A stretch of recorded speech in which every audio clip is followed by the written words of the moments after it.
Kasunod ng pangaharas ng China sa ating mga barko sa West Philippine Sea, tumambad ang pinsala sa mga barko na binugahan ng tubig. Ayon sa AFP Western Command, nanganib na lumubog ang ML Kalayaan kung nagtuloy-tuloy ang pagbaha sa loob ng engine room. Saksi, sina Marisol Abduraman at JP Soriano. Sa gitna ng pangahabol, pangwa-water cannon at delikadong pagmamaniobra na nagresulta sa banggaan sa rotation and resupply mission sa Ayungin Shoal.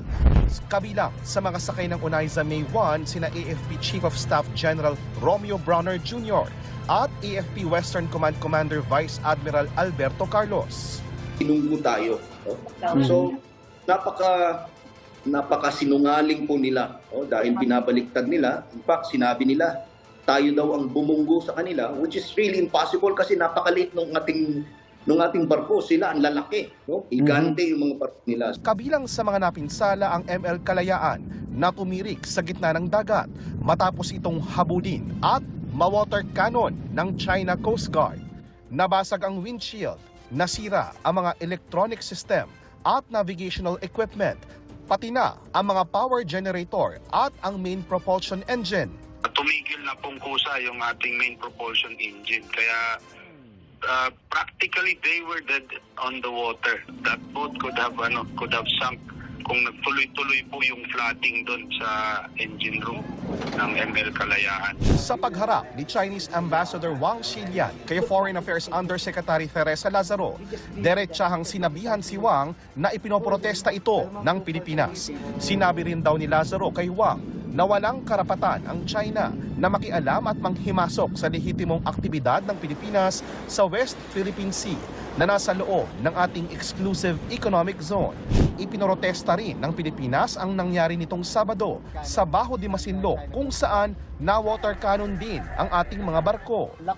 Sa ulat ng official state news agency ng China na Xinhua, tinawag ni Wang na infringement at provocation ang ginawa ng Pilipinas sa Ayungin Shoal at Baho de Masinloc. Inilahad niya ang mariing pagprotesta ng China sa baygiit na teritoryo ng China ang mga ito. Hinimok daw ni Wang ang Pilipinas na itigil ang mga aksyon nito at bumalik sa pakikipagdialogo. The Philippine government firmly asked China to immediately undertake the following actions: direct its vessels to cease and desist from its illegal actions against Philippine vessels and to stop interfering in legitimate Philippine government activities or lingering in the waters around Ayungin Shoal and doing any action that violates the Philippine sovereign rights and jurisdiction in its exclusive economic zone. Mismong 2016 Arbiter Award ang nagsasabi, bahagi ng ating EEZ at Continental Shelf ang Second Thomas o Ayungin Shoal. Gayon din ang Mischief o Panganiban Reef. Pero sa Panganiban Reef, nasaksihan namin mismo sa aerial survey ng BFAR ang stadium, sports complex at iba pang istruktura sa artificial island. Bukod pa riyan, meron silang mga additional construction na expansion po ng Mischief Reef.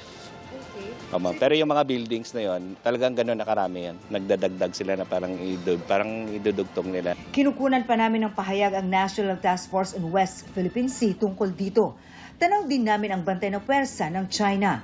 Merong movement ng mga sasakyan nila sa baba. Di ba may mga perimeter roads sila? Kung saan tayo pupunta, ma'am, sumusunod din yung mga trucks nila. Siguro pinapakita rin nila, ma'am, na ready sila in case kung ano man yung gagawin po natin na maneuver, ma'am, doon sa area. Bukod sa 5 radio challenge, 4 na beses din kami pinaputukan ng red flare mula sa Mischief Reef kahapon.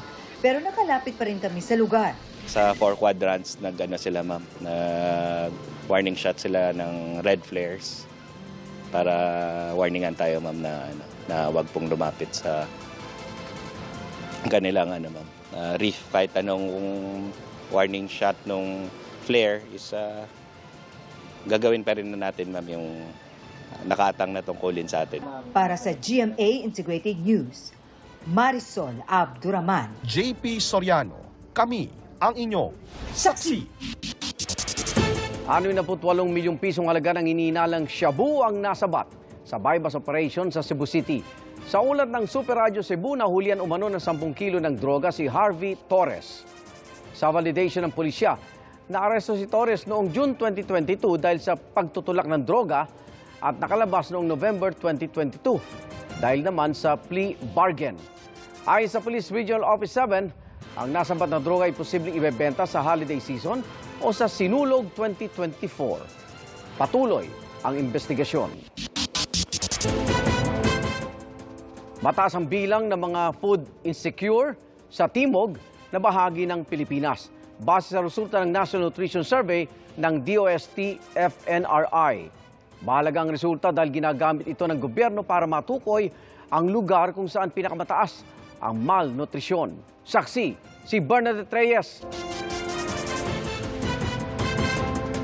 Ang pamilya ni Arnel madalas sumasala sa pagkain. Tulad ngayong araw, kumita sila ng kanyang live-in partner ng 200 pesos. Mas madalas tapos po eh. Pero pagkakasya po pag kung magkano lang po yung pera. Kabilang ang pamilya ni Arnel sa matatawag na food insecure.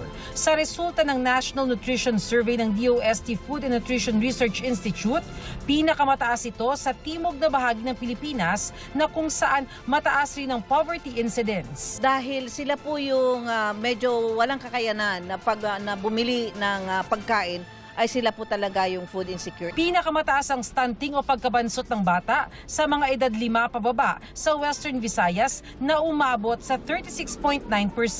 Sinundan ito ng BARMM at Zamboanga Peninsula. Pinakamataas naman ang wasting o yung mababang timbang kumpara sa paglaki sa Mimaropa at Cagayan Valley. Kasama rin sa listahan ng Zamboanga Peninsula at BARMM. Ang stunting at wasting sa isang lugar maaaring dulot ng kaguluhan o kaya ay kung madaling makakuha ng supply ng pagkain. Nandoon lahat po yung problema po natin ng conflicts, no? Man-made. And then that will put everybody actually at stake, no, to get food. And it matters much also on the production side. Ayon sa DOST-FNRI, mahalaga ang resulta ng National Nutrition Survey dahil natutukoy nito ang mga lugar kung saan pinakamataas ang malnutrisyon sa bansa. Kabilang raw sa maaaring gawin ay ang pagpapalakas ng produksyon ng pagkain sa mga lugar na mataas ang malnutrisyon, pati na ang pagsisiguro na samot-sari ang mga pagkaing itinatanim sa isang lugar. Para sa GMA Integrated News, Bernadette Reyes, ang inyong saksi. Igan, 13 araw na lang, Pasko na. Di lang nakakabusog sa mata ang ilang Christmas pasyalan sa bansa. May mga namimigay rin ng candy at iba pang pagkain. Ating saksiyan. Busog ang paningin at satisfied ang sweet tooth ng mga bisita sa Christmas Village sa Matnog, Sorsogon. Punong-puno ng pailaw ang Giant Santa booth at iba pang Christmas booth. At hindi lang yan perfect for Instagram, kundi meron pang freebies, gaya ng candy, ice cream, hotdog at iba pa. 3, 2, 1! Complete with fireworks ang pagpapailaw sa 40-foot Christmas tree sa Ligaw, Albay.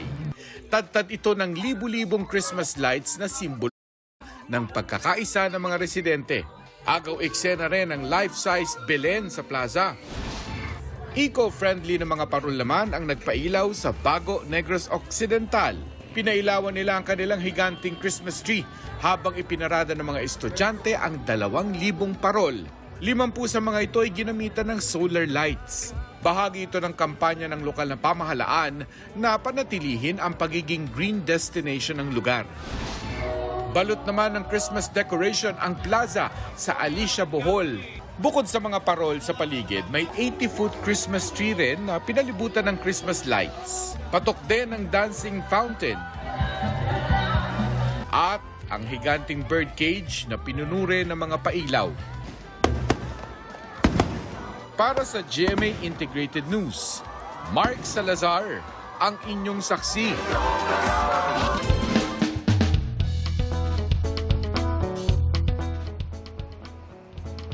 Piso ang hiling pero doble ang naging blessing ng isang estudyante sa Batangas City. Piso para sa laptop ang naging post online ng geodetic engineering student na si Roan Pable. Pero hindi niya inakala ang dami ng netizens na maantig sa kanyang kwento. 2 laptop ang natanggap niyang regalo. Kabilang sa mga nag-donate ang isang faculty member sa Universidad ni Roanne.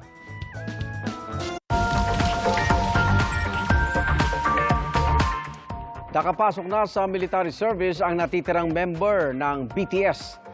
Sina Miguel Tan Felix at Isabel Ortega naman may inamin tungkol sa kanilang relationship status. Ating saksiyan. Are you officially together? Is that a yes? Is that a no?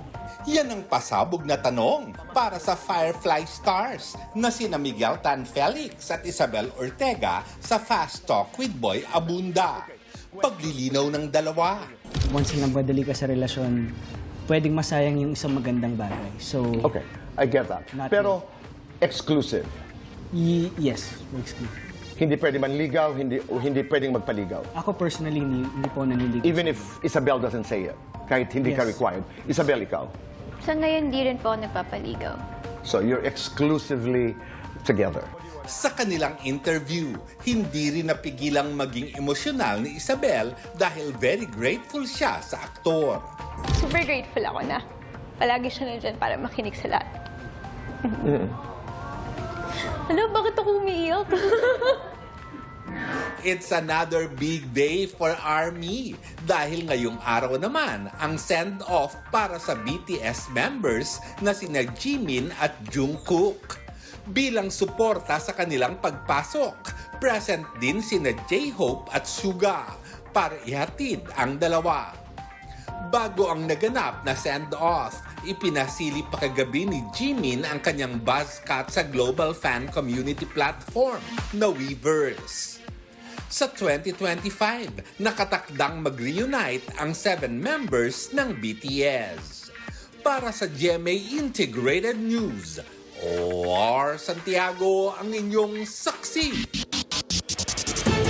Salamat Igan sa inyong pagsaksi. Sa ngalan ni Pia Arcangel, ako naman Arnold Clavio.